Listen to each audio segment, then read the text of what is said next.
جاهزه معايا. هحطها بقى وارجع اوريكم الشكل النهائي بتاع الكيكه بتاعتنا النهارده عامل ازاي.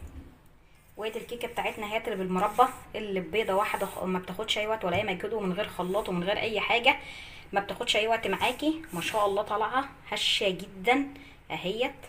وكمان المربى فيها مديها طعم جميل. هنبدا بقى نطلعها من الصينيه، بتطلع بكل سهوله. تبداي بقى تطلعي بس حرفها كده من غير ورق زبده ولا اي حاجه.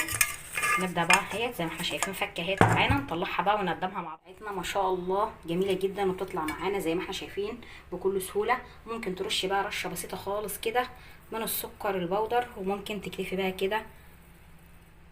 طعمها ان شاء الله تعجبك وما بتاخدش اي حاجه، وبيضه واحده بس. يا رب يكون فيديو النهارده عجبكم. لو عجبك فيديو النهارده ما تنسيش تدعمينا بالاشتراك في القناه وتفعلي الجرس عشان يوصلك اشعار بكل جديد.